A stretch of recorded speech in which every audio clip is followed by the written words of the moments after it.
I'm going to introduce myself in a hot minute. Okay. Well, welcome guys. This is Extreme Business Planning for those of you who maybe didn't catch the class title. My name is Lizy Hoeffer. I'm very excited for you guys to join me today. I have built a top 1% mortgage business in the last 5 years. My team's closed over we'll close over 900 deals this year. My branch closed over 1,100. So I promise you what you learned today is extreme, right? If you want to accomplish big goals, have a really big vision, set up your foundation for breaking records, this is the right class, okay? So I want to go over just some fundamentals to get started. So do you guys have, a lot of you brought things to write with, which is perfect because you're going to need them right now. And you can just turn your booklet over and just write in it. Okay. So first things first, whenever you're going to do business planning, I'm going to teach you some very tactical things about business plans, but in order to have a plan, you actually have to have a vision for your business, okay? So you guys just started in real estate, right? So typically people will have different reasons for why they did it. They don't like a boss, they want financial freedom, they want to have higher earning potential, right? Real estate is something that's always interested them, right? So these are reasons why people become entrepreneurs. You have to figure out what you want your business to be, okay? And it can't just be a real estate agent, right? You're not just selling houses, you're solving problems, okay? So every single person who decided that they got into real estate knows that they have the same external problem that they solve for people, right? So you're selling or purchasing physical real estate properties, okay? But that's not the reason that people buy or sell their properties, right? There's a variety of different motivations. Some of them are emotional, others are logical, some are pragmatic regarding finances, right? There's a variety of reasons why people will buy or sell, and you have special gifts that can solve their problems. So I'm going to give you an example of this, right? I do home loans, but I primarily help first-time home buyers, okay? First-time home buyers are typically scared about their finances, don't have money for down payments, have credit challenges, right, are scared about the process. What makes me perfect to solve those problems is that, honestly, I grew up poor. I was raised by a single mom. I bought my first house at 23. I almost lost it due to bad finances. And I am somebody who's worked their way out into great credit, really good finances, has built a solid business, and has learned a lot about money and finance, right? I have unique gifts that separate me from the other loan officers who just know how to sell a 30-year fixed mortgage, right? Like you can come to me and I'm going to actually give you advice on how to fix your credit, how to get the best interest rate, how to actually save you hundreds of dollars with your home loan, right? So that's what makes me great at this, and I have really good communication skills for how I explain that, but I don't try to be the jack of all trades, right? I'm not telling you that I am the refinance queen, the investment queen, the second home queen. I'm not talking about move-up buyers. I'm literally just focusing on first-time home buyers and their needs, okay? So a couple of things there. I know who my client is, okay? I know who I'm helping, right? And I know what solutions I bring to the table, okay? So when you're thinking about your business, I want you to take a couple of minutes and jot down what kind of business you would like to have in 5 years. What do you want people to say about you? How much money do you want to have? Is it about influence? Is it about, creating wealth? What is it that your business does for people? And guys, it cannot be as basic as like, I love to help people get into homes. Okay, I love you, right? But you don't really love to help them get into homes, right? You love them saying, you did a great job, okay? So if significance is something that's important to you, write that down, okay? It's a good motivator, but we have to figure out how we provide value, okay? So in 5 years, what do you want people to say about your business? What do you want them to feel? How much money do you want to make? How many transactions would you like? How many team members, right? Are you investing, right? What does this business look like? And guys, do not be scared to dream, okay? If it doesn't make you uncomfortable, it's probably not big enough. Like you should almost be embarrassed to tell people out loud. I thought you said don't be afraid to dream. A dream? Yeah. I'm not afraid. That too. Write that down. Yes.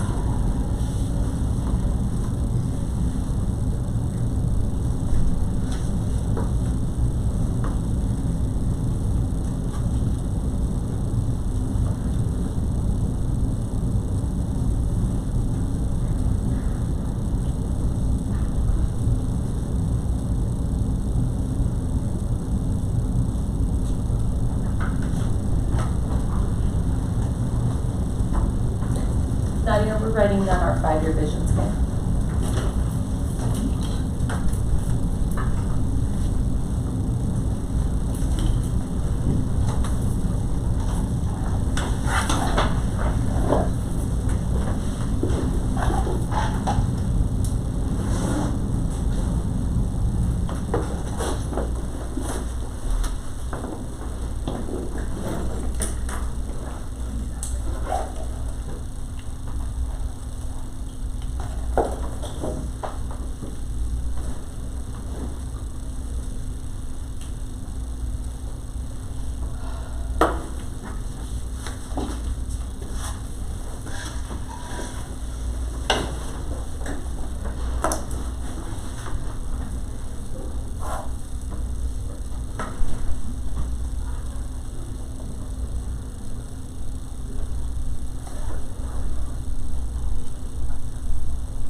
These are going to get more and more developed as you think about this more, right? So just know this is something you're going to revisit. Now, one thing you also have to think about is in 3 years, right, to hit a 5-year vision, what benchmarks would have to have been met, right? So for me, my 5-year vision was to close, well, right now, my 5-year vision is to have $1 billion region, okay? But my vision 5 years ago was I wanted to close 200 million in production. Okay, so I knew at some point, and at this point I hadn't even closed 100 million or 60 million, you know. So 5 years ago, right, I was like, okay, my first benchmark is I need to get to 50 million, then I need to get to 80 million, then I need to get to 100 million, right? This is where I would need to be so that in 5 years, right, I could hit my goal of 200 million, okay? What's cool about that, guys, is that you'll plan for that, and chances are you'll never hit it. You'll go way over it. So remember when I told you I did like 48 million? The next year I did 88 million. And the year after that I did 140 million, and I've already hit 200 million this year, right? So it's like, it's funny how that happens, but you need to know what benchmarks your business would have to hit. So again, how many team members, how many volume, like what volume, how many units are you selling, right? How many people in your database, right? What types of things would you need to hit? And these can be hypothetical right now because we haven't really gotten granular for how you figure it out, but I want you to be thinking in those terms, right?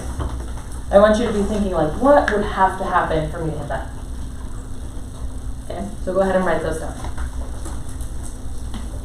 So some of you will have to bust out a calculator to figure out where you would need to be, right? So good growth for business annually is anywhere between 20 and 30%. If you are a newer business with less than 10 transactions, your growth projections are probably maybe somewhere around 50%. That's not normal for sustainable growth, okay? A lot of people have those crazy expectations, but the more units you do, the lower your percentage gets, okay? But a healthy rate of increase is 20 to 30.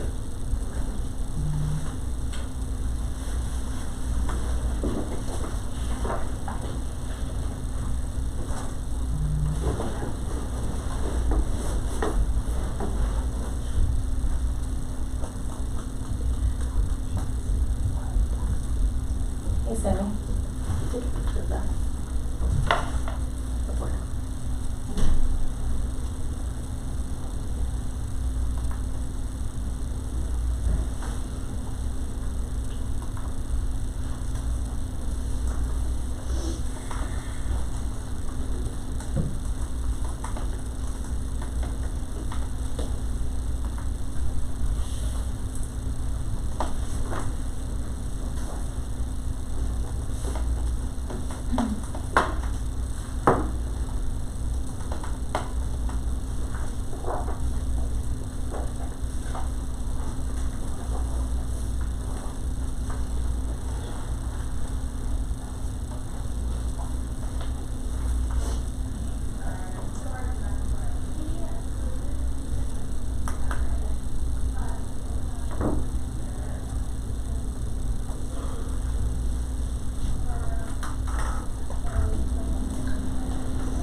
Now, the final step, guys, what steps have to be taken year 1, right? So that you're hitting the benchmarks for year 3 and this goal for year 5. Now, the tricky thing is here, this is probably where you need to have the most momentum, okay? Because if we're talking about having 20 to 30% growth post this year, this is where the big leaps and bounds are going to need to be met, right? So the big uncomfortable goals, guys, they start here first.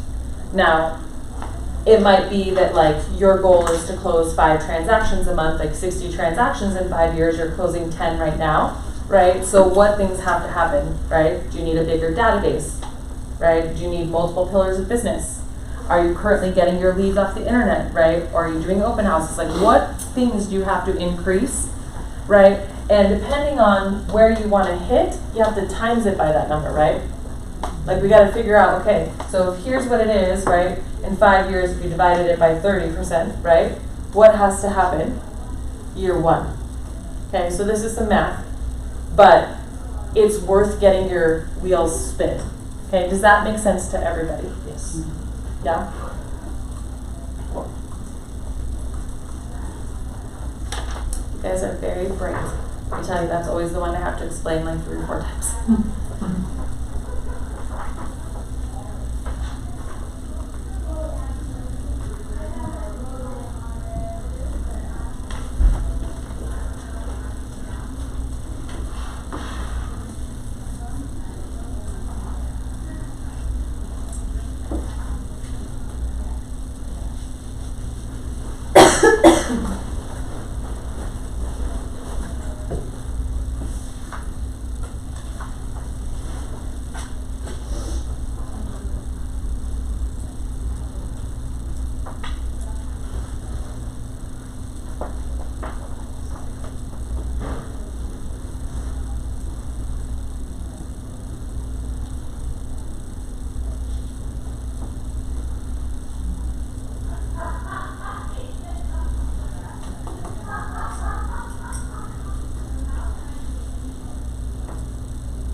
Guys.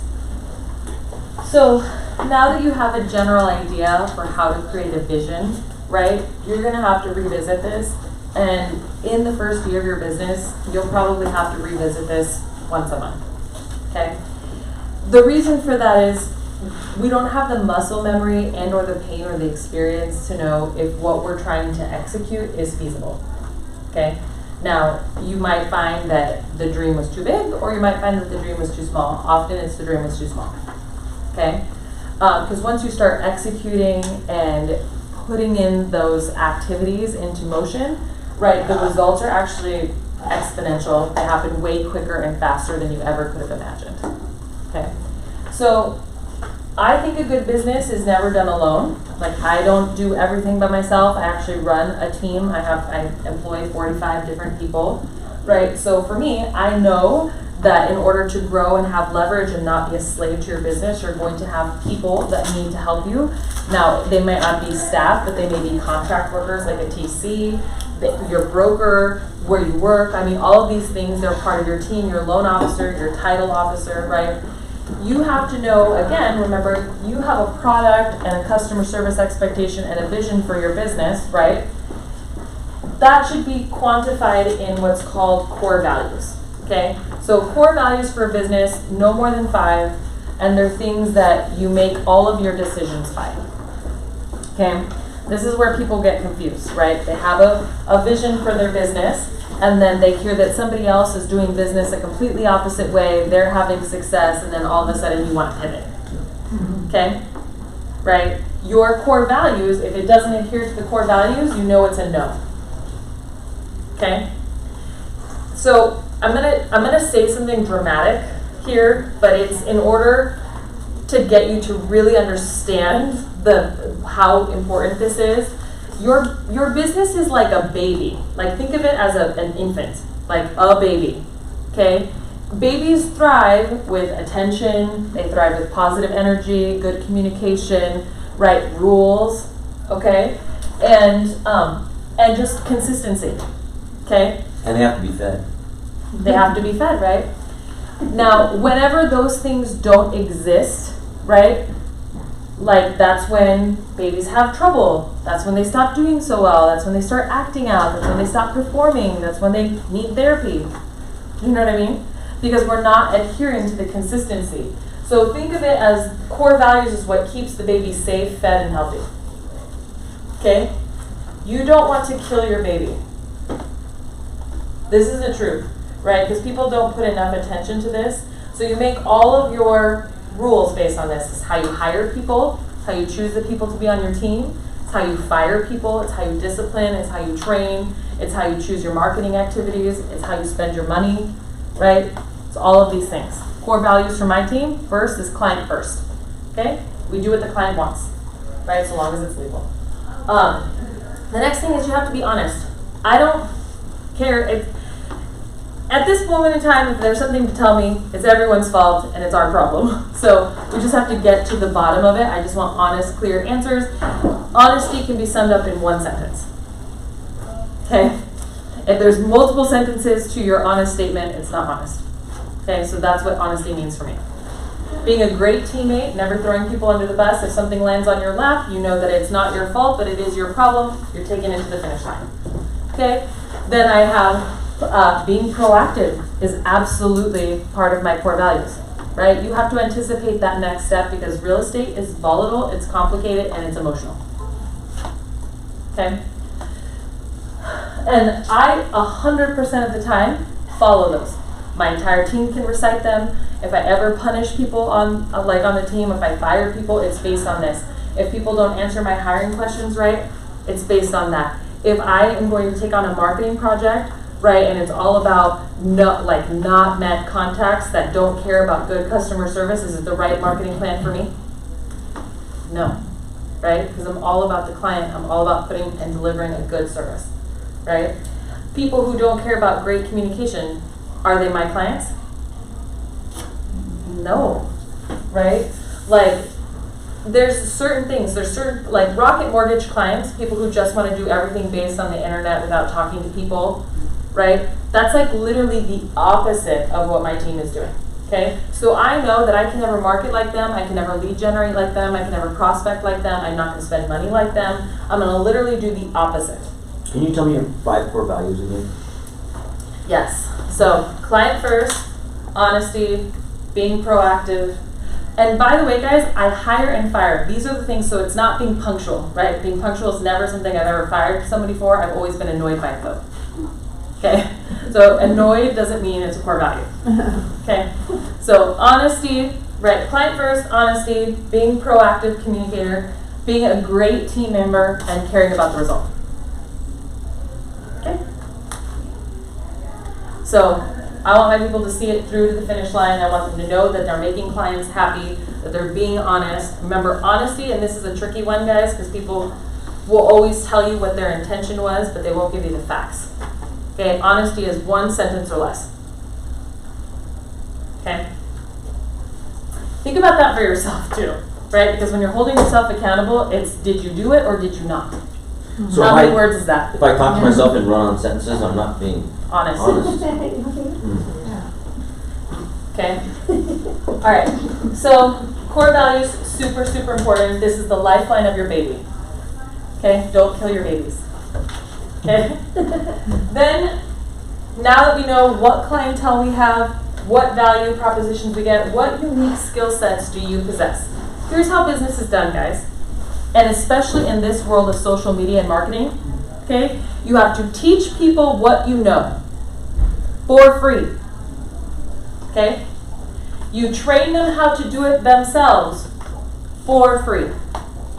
You close them in person. You know why? Because it's hard.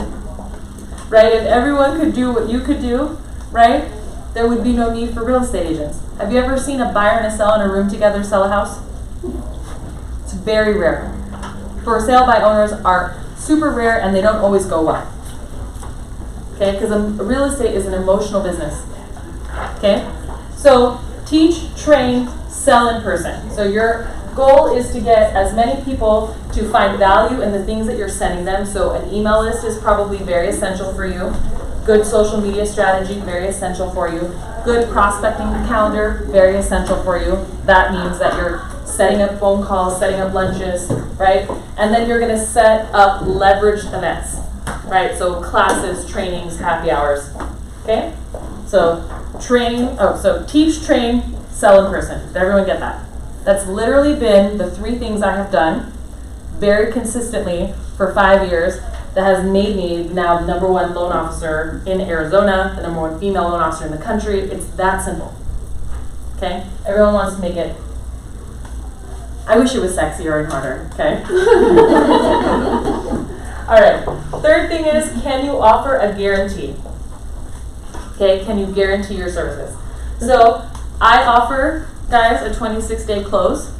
Okay, if any member on my team messes that up for a client, we pay them $500. Okay, that's my guarantee. Okay, can you back it up? I also have a proven process of 26-day close. Did you hear that? Okay. Do you think that matters to a first-time home buyer who needs leverage in their negotiations? Yeah. Right? Is a quick close important to you guys? Yes. There was only 2 people that said yes, so no for the rest of you. Right? Because everyone always wants to be closed in less than 30 days. Okay, I need to do more business with the people in this room. Okay. All right. What tools do you need? Okay. So a business, guys, needs absolutely ways to track all of its leads, all of its transactions, all of its revenue, all of its expenses, right? All of its activities. Okay? So I suggest getting a robust CRM or business process, okay?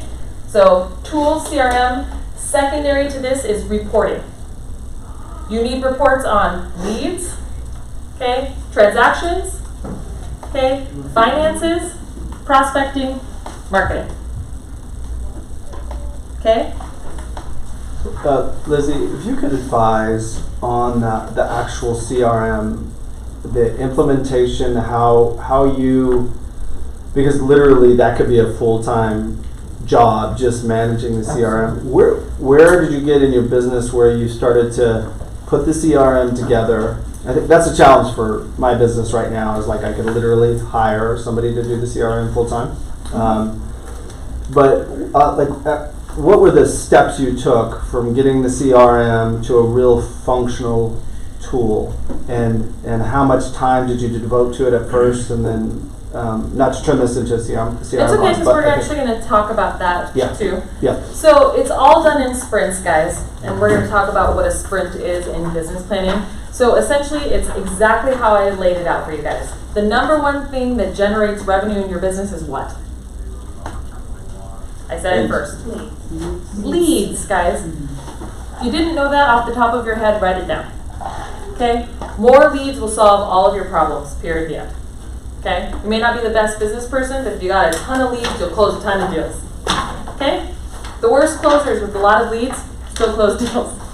Okay? More leads solves what? All your problems! Okay?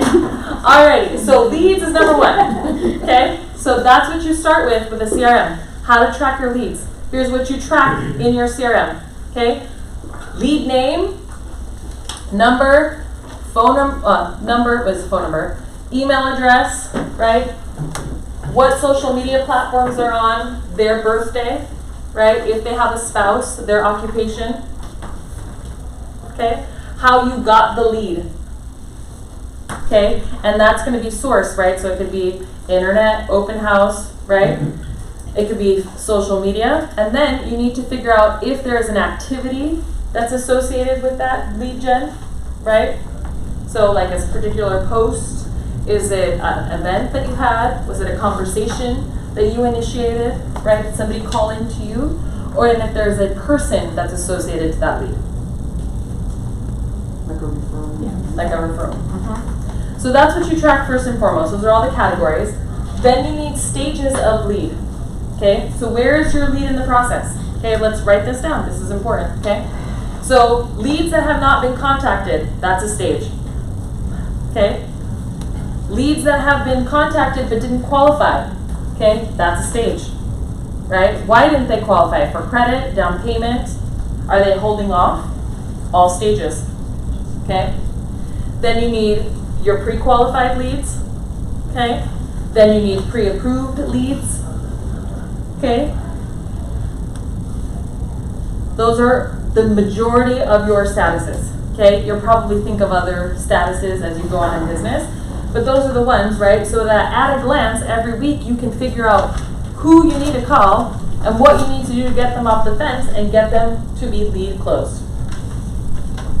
Okay? Right? Now, CRM is great for holding data and running reports. Eventually, you will get to the point where you need workflows, right? As you bring people with your core values, with your customer service expectations, right? And so you'll build a system out that has workflows, okay? That's, honestly, for you, that's imperative, right? Because I know your business. But for most of you, that's probably 3 years away, okay? Right, so does everyone understand what you need with the CRM reporting? Did that help you, Michael? Yeah, I think so. Okay. You and I will sit down, but that's how you get started. And it's just all of your lead process, guys. Once that is nailed down, then you hit your next second revenue generating thing, which is what? Actual deals in escrow. Okay? The reason I didn't say deals in escrow first, guys, is because that's a lagging indicator. More than likely, they're going to close. If you got them in escrow, they're going to close, right? Unless the inspection goes bad, the appraisal goes bad, you royally, you know, like the deal's going to close. Okay? So that's why I always have it as number 2.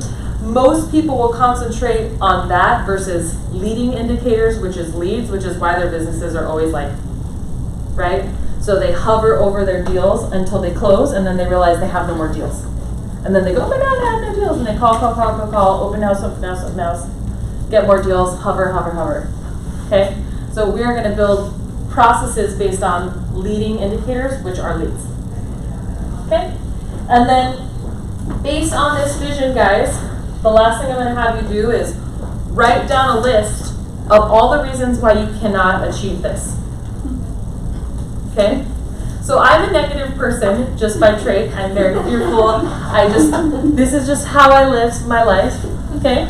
So I have a big vision. I get super scared, and then I immediately write a list of all the reasons why I can't do it, and I'm very detailed with it. Okay? Once I have this issues list, this is actually my homework list.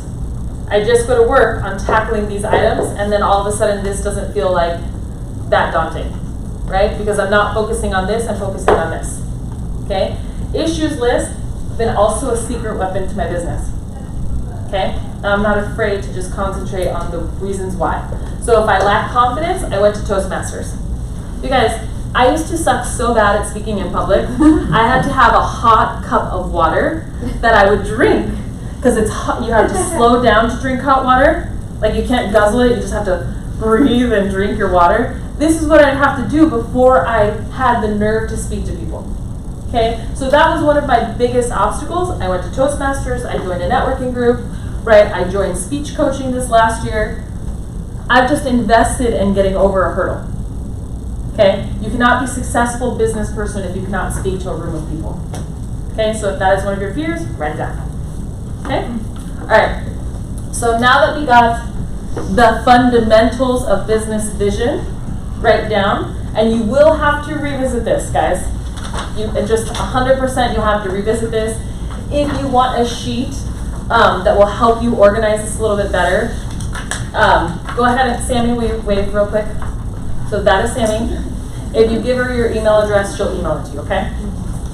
All right. So now let's open your spreadsheets, okay? So Michael, this is how you build a CRM. This is how you build reporting, okay? Now, you can do this manually, right? You can build a Google Doc, right? For most of you in where you're at with business, Google is a perfect starting place to build business operations. You have contacts, you have spreadsheets, you have a drive, right? You have a thing called Boomerang if you want to create workflows. right? There's so many adaptations to what Gmail can do right now, or Google Business. Many of you need that, okay? That's where I started my business. For the first 5 years, that's where it lived. Okay, the last 5 years I've lived in Salesforce. I didn't need that though until I had a business that was doing $48 million in revenue, okay? Or $48 million in volume, whatever that is, okay? Make sense? Because some of you will be like, oh, I want to invest in that now. Like he said, Salesforce, I have a full-time engineer that works for me. Okay. So you don't need that yet. Okay. So here's the thing. Key performance results, right? These are KPIs or KPRs. Okay. This is how you figure out what you need. So you have next year's goals, right? What do you want to hit? Okay. And then you always compare it to past market performance. Okay. So how many units did you actually close? What was your volume that you closed? What revenue did the business bring in? What business expenses did you have? Okay, what marketing costs did you have? Did you have staff costs? And then you calculate your personal income. This is before taxes. Okay, taxes are not an expense. Okay. I mean, they are, but they aren't when you're calculating your income. Okay. All right, then you have your savings and then giving. Okay. Giving isn't typically part of somebody's business plan, but I will tell you this, the more generous I've been, the more money I've made. Okay? All right. So, you need to put all of your information here for the last year. Okay? Now, here's what you're going to do. You're going to analyze those results. Okay? And you're going to figure out what activities generated the most leads. Okay? So remember when I told you you needed to figure out where your leads come from, not just the source, but the activity. So many of you will categorize leads of people that you know of as SOI, right? Sphere of influence, right? Is that what you've been, most of you, that's what you've been taught. Those of you who are new to real estate, that's what they're gonna teach you, okay? Here's why that's flawed, okay? If you got a lead from Facebook from somebody that you knew when you were 12 years old, but you haven't talked to them in the last 10 years, is that really an SOI? No, that's Facebook. Okay. Right. That's how you have to look at it, right? And if you were on Facebook, would you still have gotten that lead? Probably not. Okay? So you have to be very, very detailed on how you know these people. Past clients, guys, are also not sphere of influence. You know why? Because do you call them on the weekend to see what they're doing? No. Right? If you check on them on Facebook, that's probably like a lot more than most people do. Right? Let me tell you, right? They're not your friends. They are your past clients. You may like them a lot, but they're not your peeps. Are we clear? Okay, this is why, because you have to define this differently. Okay? Right? So sphere of influence are actual people that you know, like, and hang out with. Period. But you probably had clients that transitioned eventually over years into people that you like to hang out with. 100%. Yeah, like my very, very best friend in life, we met through real estate. Okay? That's just what happened. Okay? But she would be a sphere of influence. Most of them are not going to be. Like, I like a whole lot of people, but they're not my friends. Okay? Now, the reason you want to make sure of that, right, is because we're trying to pinpoint the right activities to do. Okay? I'm not trying to, like, qualify your friends. I'm trying to tell you, like, what activities you need to pay attention to. Okay?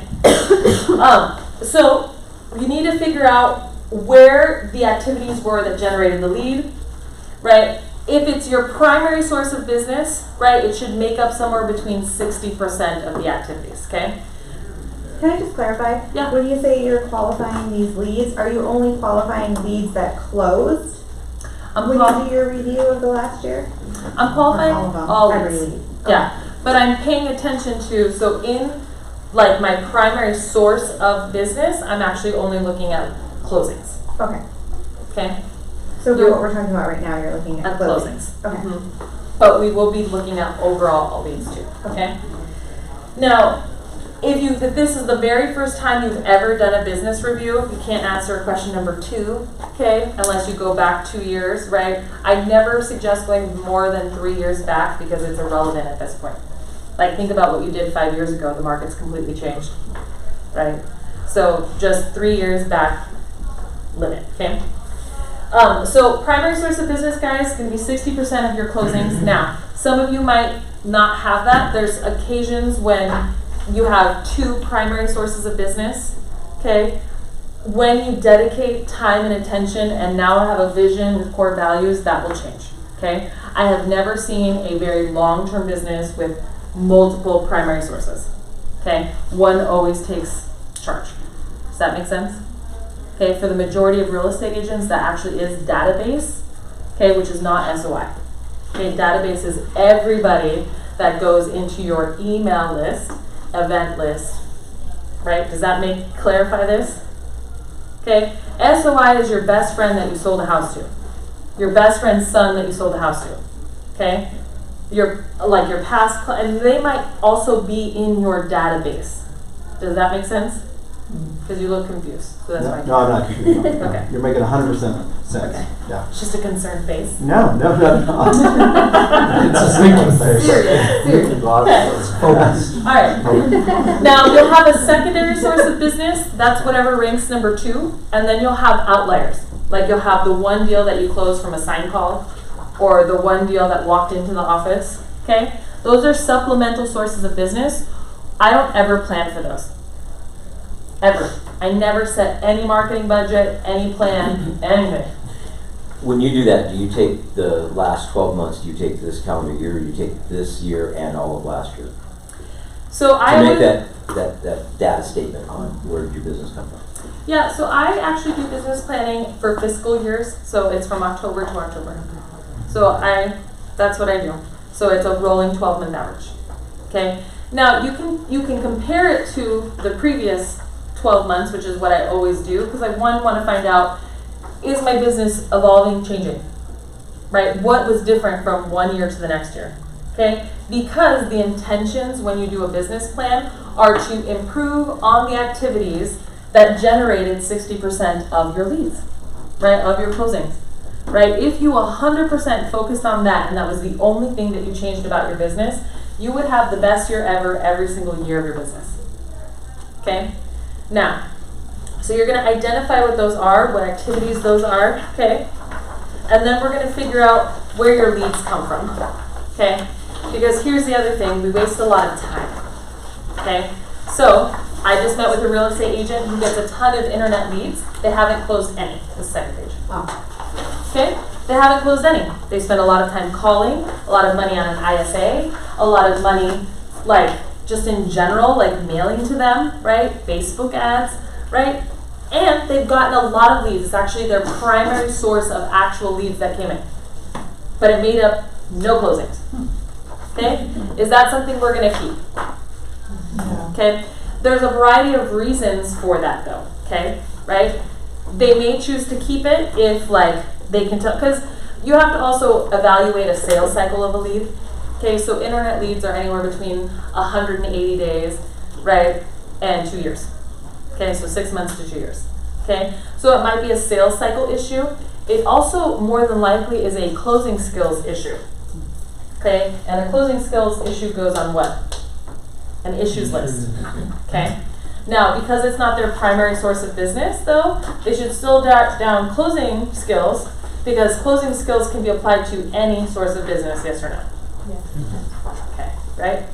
So you're going to write down where the leads came from, and then you're going to write down the number of leads that came from each source of your business, your secondary, your supplemental, and your primary. Okay?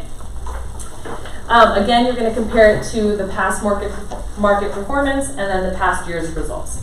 Okay? So just to clarify too, past market is the year before, right? And this is your year to date, right?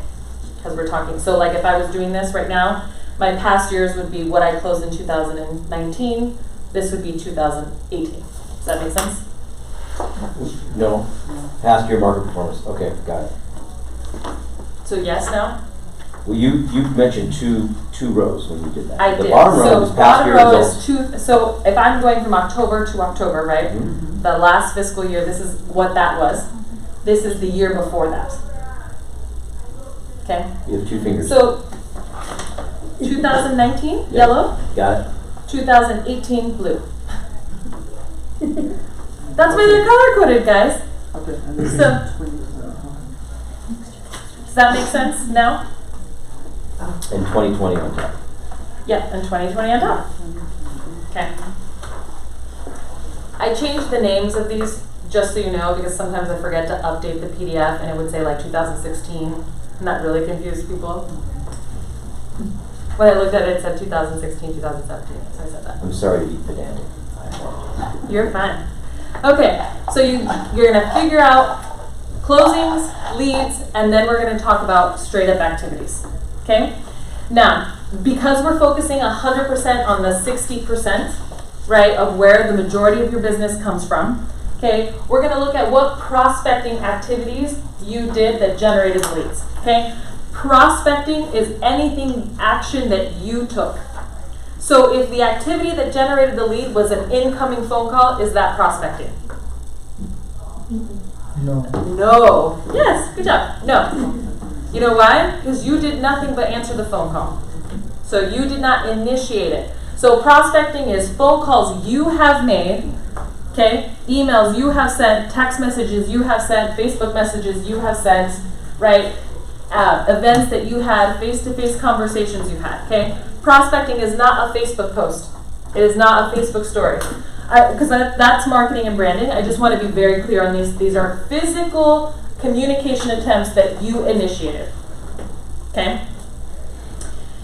Now, typically prospecting activities have minimal costs, okay? Right? Now, they could, depending on the human being, right, they can get expensive, but you really don't spend that much money. So it's your cell phone bill, it's your happy hour expense, it's, the cost of your data, I guess, on your cell phone plan, right? It's the personal note cards right? So we're talking about minimal expenses for prospecting, which is why it's the number one thing that I always tell people to do in business, okay? I have only met one human being. So how many have I met? One. Okay, that ever generated a real business online through social media. One. Okay? Everybody else's business is supported by social media, but closed with real prospecting activities. Okay? So just know that there is no replacement for the hard work. Okay, you've been in business 15 years. Is there any replacement for the hard work? Okay? I have a question. The number Yeah. one. If you go to a charity event and you're networking, is that something that That's prospecting. initiate? Okay. You initiated, you went to the event, you started the conversation, right? Okay? All right. So you're going to write down what you did. Every year, in order to have a 30% improvement in your business, you have to improve whatever activity you did by 30%. Okay? So if you went to 12 networking groups, multiply that by 30%, and then add that many networking groups. Okay? If it's you made 300 phone calls, again, multiply it by 0.30, add that number to your phone call list. Okay? You have to improve the activity by 30%. Is everyone clear? Okay? So my database started out with 300 people. It's now 3,000 people. Okay? That's how you close 900 deals, right? It couldn't stay 300 people and expect to close the same amount of deals. Does that make sense? Cool. All right, so then you're going to write down what you're adding, what you expect the result to be. Okay? If you don't have an expected result, how can you measure it? Okay?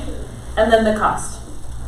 Then you're going to evaluate your lowest prospecting activity, right? So the person calling internet leads, right? And they had 0 conversion. I'm going to compare that to the other things they had going on.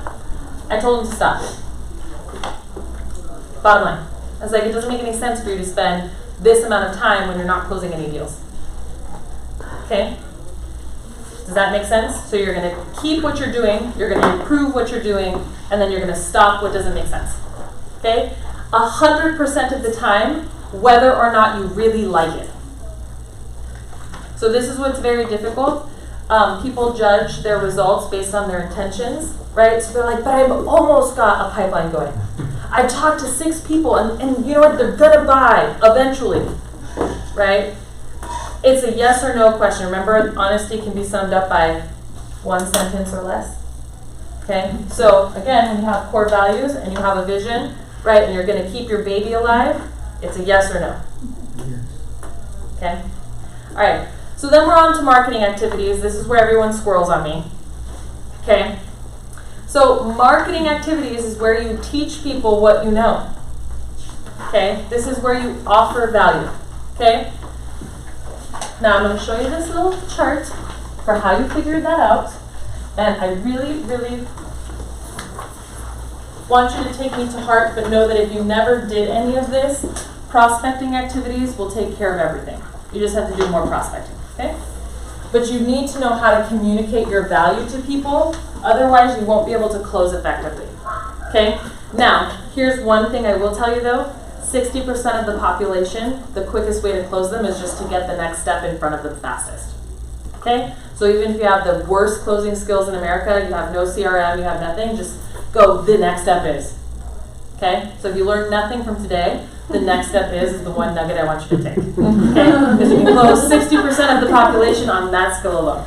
Okay?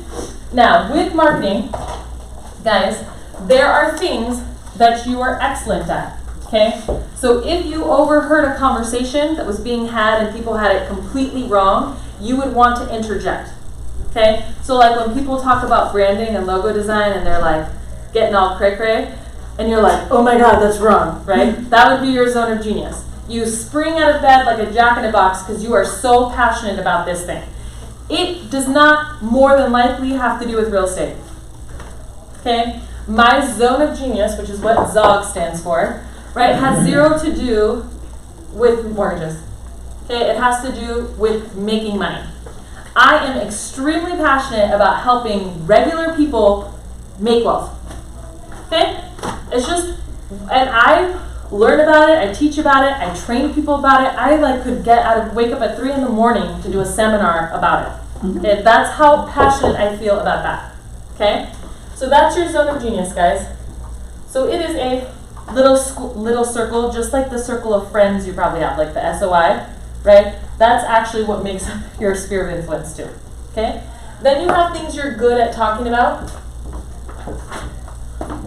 Okay? Now, for me, that's business strategy.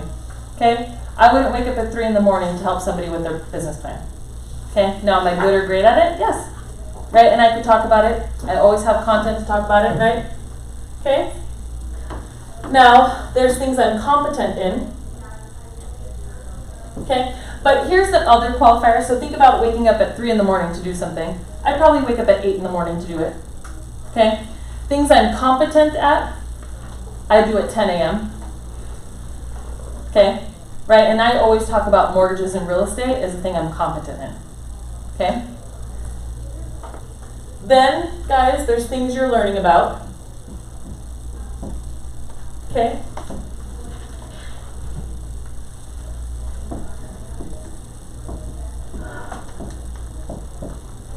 Okay. And then the last thing, which goes out into the universe, there's things you don't know and don't care. Okay? So in marketing, what happens is we see what everybody else is doing, and we assume because other people are doing it, that's what we need to do. Okay? Businesses make huge mistakes with this. That, like, you see one competition doing it, and then, like, for instance, Open Door and OfferPad. Well, who do you think is winning? Define winning. Who do you think has more business? Market share. Open Door, hands down. They were number one. They had the more marketing power, right? OfferPad is a second. How do we think Homey is doing in comparison to the three of them? Right? Nope. You know why? Because they're copycat brands. They're not selling to their vision, their mission statement, right? They're just copying somebody else's value proposition, and guess what? It's not their zone of genius. No one believes them. Okay? So, whenever we market, we teach people what we know from our zone of genius. It's where you can provide the most value. Are you going to get the most likes? No. Are you going to get the most people who follow you? No, but you'll get the right people that you close the deal with. Okay? So it's always zone of genius outward. Okay? And that's how you market. Okay? And this zone of genius should probably have to do with your special skills. Okay? So because I'm passionate about budgeting, money tips, credit tips, am I an expert at teaching that to people? Okay? Have you ever heard of a loan officer who's really that good at making money? Seriously. No, I've never met them, right, that know about the economy, that know about what's going on in interest rates, that have a podcast dedicated to money, right? Okay, that makes me different. Now, is money special and unique? No. But let me tell you that there is always room for the best, the most passionate, right? And that's where you win, okay? So you teach them what you know, you train them how to do it, right? Perfect example of this is go on my Instagram feed, right? I do it on Facebook and other places, but that place you can like literally see the pictures and then read them. Today, I train people on how to do it themselves, right? I gave them one tactical piece of information that they could use in their everyday lives to prevent them from getting into debt, okay? Right, so you teach, train, sell in person, okay? Now, you're gonna go here, skills and training, and figure out what things you need to add to your current skills and training for marketing, right? Right, so these go hand in hand. So what are you doing currently? Okay, if you're not doing anything, at least adapt some sort of social media strategy, okay? Right, so if you're not keeping something, improving on it, right, just start with that. How many of you guys are currently marketing in your businesses? Kind of. These two right here, activated agent, raise your hands. Okay, they do branding and marketing here at my home group. They're one of our power partners. They've helped a variety of our partners, right? They're excellent people to talk to. So if you haven't started with marketing and branding, go talk to them, okay? But at a minimum, you're gonna start with this. But you also need to realize what tools you need to execute this. Do you need a Facebook account? Do you need an Instagram account? Do you need to meet with a branding expert, right? Now, don't get all hung up on a logo, guys. Logos don't close deals. Okay? Right? So, again, anticipated result with your marketing, right, is to add people to your email list. Okay? What does your email list do? Leads. Yes, but what does your email list do? Remember, I just said it like a hot minute ago. Notifies. It teaches people what you know. Okay? It trains people, right, how to do it themselves, and it tells people when you're having events. Okay? But your marketing is to get people to your email list. Okay? So, in the skills, right, and training, do you need a place to send out emails? Okay? Now, if you don't have a CRM, MailChimp is a great thing to get. Okay? It's even a great thing when you have a CRM. Because if you do all your marketing out of the CRM, then you get noticed spam. And I noticed, Lizy, and you might talk about this in a second, but I'm noticing a lot of text messages from you as well. Is that something that you've incorporated recently or done for a while? I've done for a while. Have you? Okay. Start. You're just more important to it. Well, in all fairness, let's be honest with that, right? Last year you weren't one of my primary partners. This year you became one. Yeah, sure. Right? So now you get a lot of text messages from me. Very important. I want to do that at my top agent too. Yeah. Okay? That's how it goes. What have you found that, not to take this off track, No, but have you it's found that one avenue, or is it just multiple avenues? Do you kind of track those, or do you, I track everything. Remember the Yeah. activity that generated the lead. right? As far as a response from now that you've got the contact, they're in your database. Email list is my #1 incubator. Yep. It's like where it goes. Seriously. Okay, great. Email lists are very underrated. Nobody talks about them at all. Like you guys outsource them to random things that people like just send out for you. You have no idea what value you're providing. Like the best thing that you can do, again, is actually teach people what you know with your value. So my email list, I've had people on there for years, right? They meet me in person, they follow me on social media, they feel like they know me, they send deals, and some people I've never even spoken to. How do you differentiate the term email list and database? My database is my email list. Okay. I would say though, with your email list, you have really good content, so people are more apt to open it. When I see people that just regurgitate crap, it actually loses them. It's a hindrance. 100%. You know why? Because they decided to copy me, or they decided to copy someone else, and they're going from here inward versus here outward. Okay? So yes, I guess it could be if you're sending people crap, right? People can tell when it's authentic, guys. Absolutely. Right? And you have special gifts, all of you do. That's what is awesome, is that we're all different people. You have your own different take, but you do have to be opinionated about stuff. Okay, so you have to be a thought leader in order to provide value. You can't give a how-to, because guess what? Everyone can Google that. Okay, they are paying you for your expertise and your knowledge. Okay? So email list is my best one. Prospecting skill though, phone calls. Okay, I use text message a lot because people check text, right? All right, so again, you're going to compare these things again to, are they the same as the last time you did this? You know, were there any marketing or database strategies that helped you generate results? Could any of these strategies be improved, right? Which ones did not have a good ROI because you're going to stop them immediately, no matter how much you like it, okay? You have seen me do this. Like, I had these Facebook groups that I like obsessed over and tried super hard at. I got no deals. I quit them, no matter how big of an ego it was for me to keep them. Okay? It just is what it is. Right? No matter how much you like something, you stop doing it if it doesn't give you an ROI. Okay?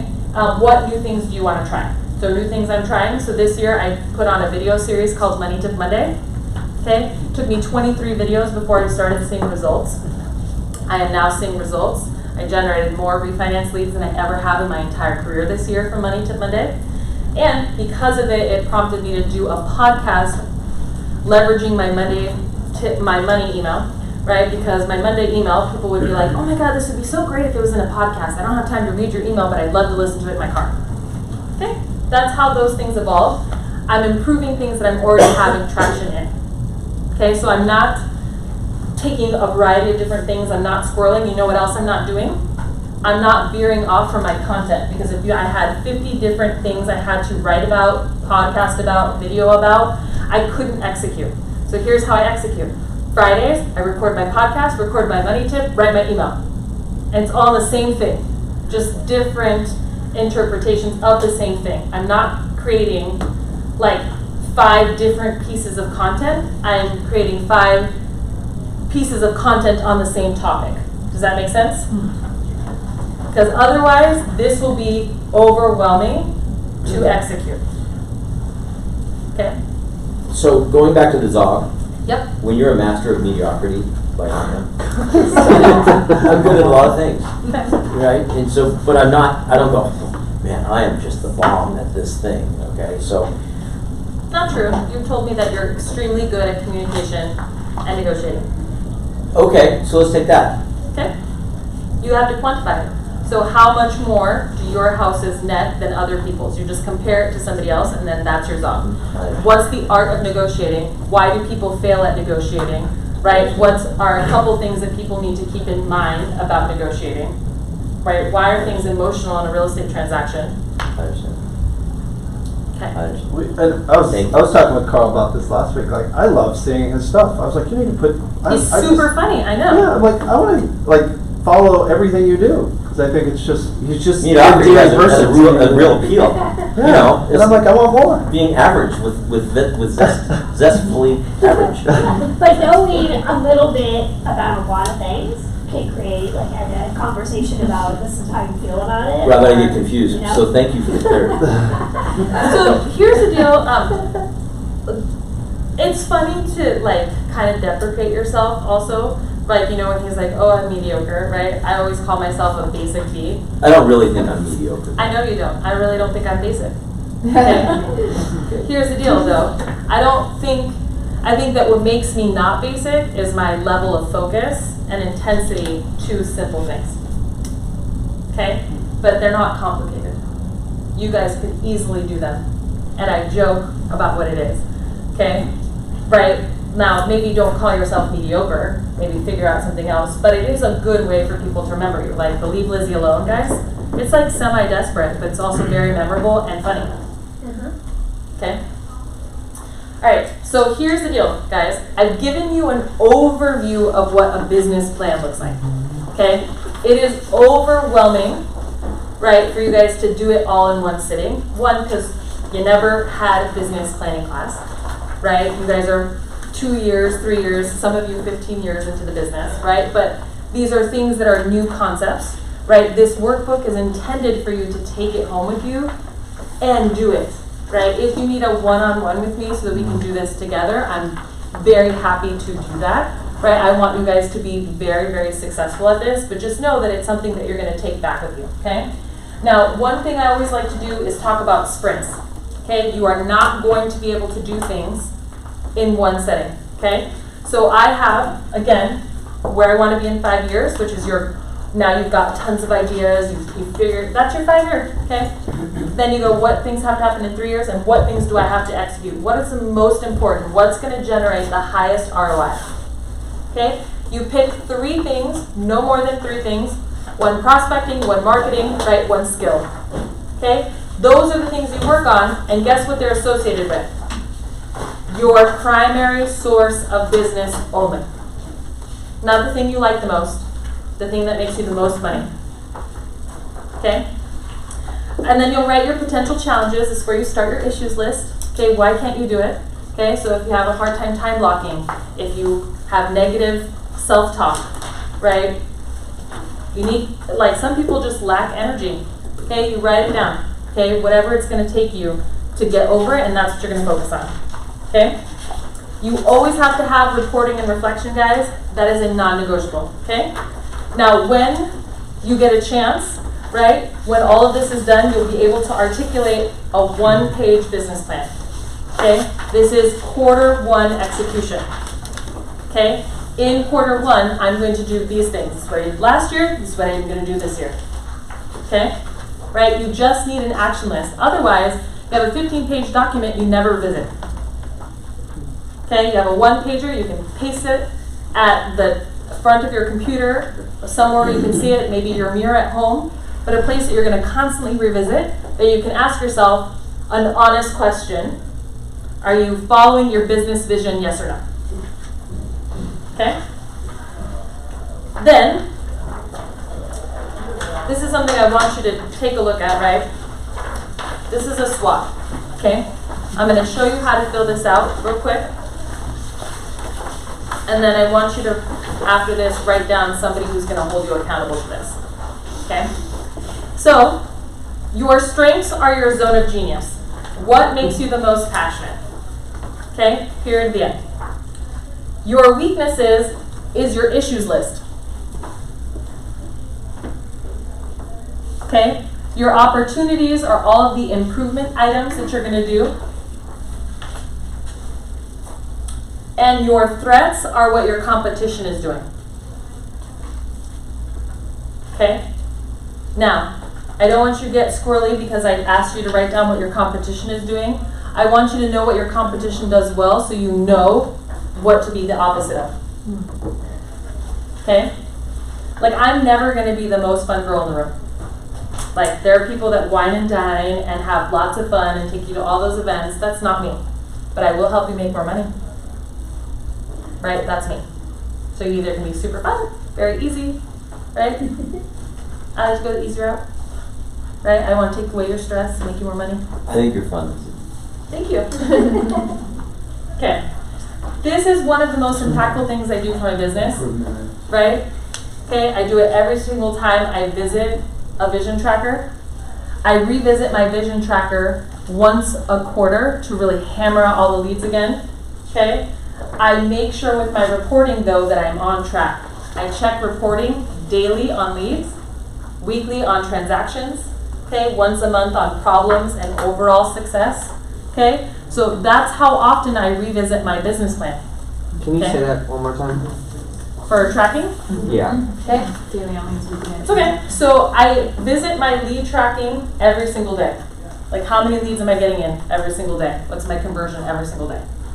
I review my transactions every single week, right? How did I get in terms of transactions? What deals came through the door? Okay? On a monthly basis, I look at all of my issues. Okay? I look at all of my systems and I evaluate how the success of my vision on a monthly basis. Okay? I always make changes. On a quarterly basis, though, I'm going to review all of the last 3 months based upon the vision. Okay? I revisit my business plan constantly. Okay? Okay, you know why? Because I'm obsessed with keeping my baby alive, healthy, happy, out of therapy. Okay? Right? If you really felt that your business was an infant that needed you to keep it alive, would you pay more attention to it? Would it be more urgent? Okay, those of us who are parents really get this. Okay, if you don't have a child, think of your pet. If you don't have a pet, think of your mother. Okay? Keep going. Do you have a favorite plant? So, you just have to think about it, okay? So, now with this, guys, business planning is tough. Okay? I don't think you can do it alone. I think you need somebody who's willing to have honest conversations with you. Okay? It cannot be somebody who likes you, who's supportive, right? We want people who are encouraging, but we also want people who are not afraid to say, you know what, I don't think you're living up to that expectation. Okay? Or you know what, that post was a little bit weird. Right? Or you know what, I really love it when you do X. Okay? That person should be your accountability partner. Okay? It should matter to you if you let them down. Okay? So honest, my accountability partner always is my 6-year-old daughter. We have goals together. We talk about what it's going to mean for our family if I hit my goals. She asks me about it. I show her my social media. She's very opinionated. We played the alphabet game and we're doing employments. And she's like, and we came to L, she's like, loan officer! Okay? Like, it matters to me if I let her down. Okay? It's painful to me if I don't hit my goals for her because she asks me every day if I did a good job. Okay? That's the accountability that you need to have, that intensity, right? So unfortunately for me, there's not that many people that I'm like, I would cry if I let them down, right? I always give it 100%, but for her, I would do whatever. Okay? So when you think of an accountability partner, it should be that kind of quality. Okay? All right, so I want you to think about that. I want you to write it down. Okay? I want you to have that person hold you accountable, and there should be a reward in it for the both of you if you hit it. Okay? They have to have some extra expectations, right? So it's either the fancy dinner that they like or that you like, a trip maybe that you're going to pay for, a concert, right? I take my kids to Disneyland, right? And they're like, are we going to Disneyland? We're going to Disneyland, right? I feel like, make more phone calls. Okay? Awesome. Now, does anyone have any questions before we wrap this up? I have a question. Yes. So in this process, if I was just starting this, unfortunately for me, I've been to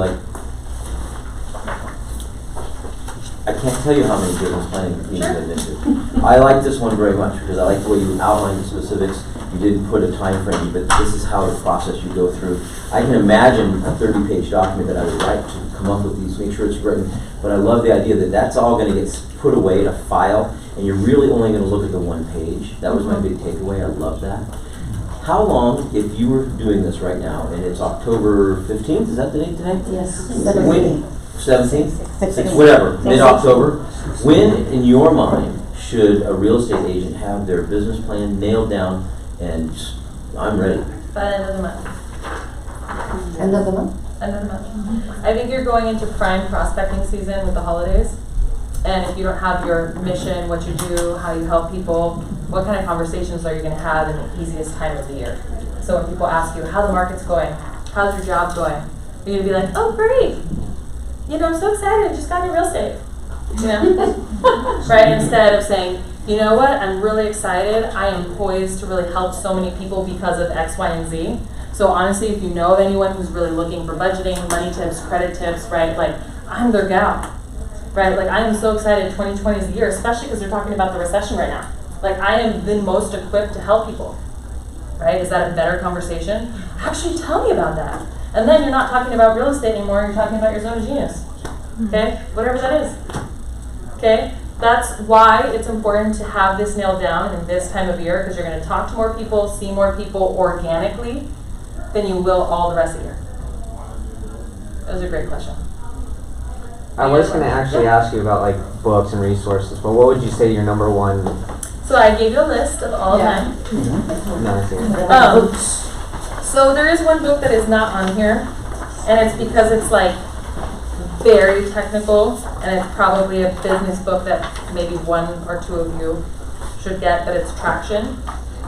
Okay, so that for me is been the most game-changing literature I've ever read. But if I was starting out and I needed to choose one book from here, it would be Mr. Schmooze.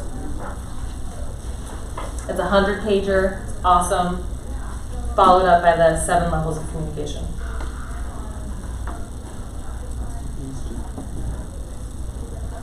Who wrote Traction? A guy named Gary something. It's a red book. I'll text it to you. No, it's Okay, cool. Oh no, Gino. Gino Wickman. Yeah, Gino Wickman. You just knew Yeah, that? is that the right book? You didn't Google it? That's awesome. Google. No, don't. Oh yeah, it is Google. The But I super- remembered the it. super I was like, it's not working, Gary, so it's genius. Gino. I'm glad I said that right before. Okay. Alrighty guys, so can I ask you one last question? Did you get value out of today's class? Yes, very much. Okay. So if you got value out of today's class, know that I am not a motivational speaker. I am a hardworking loan officer, and my team would love your referrals. Anyone who takes business this seriously is going to take care of your clients as seriously. So I would love your next referral. So thank you guys very much. Thank you. Guys, I also want to acknowledge my awesome partners in the back of the room from Lawyers Title. Chris is my VIP partner. He helps me out so much with everything that I do, marketing, business planning, everything. So if you need a good resource for title, that's my man. Can I add one more book to that list? Yeah. Never Split the Difference, Chris Falls. Yes, that's great negotiating. Okay, cool guys. Thank you so much. Appreciate it.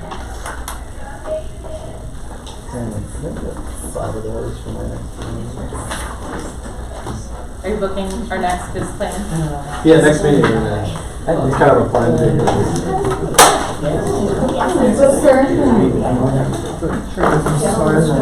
Hi, nice to meet you in person. How are you?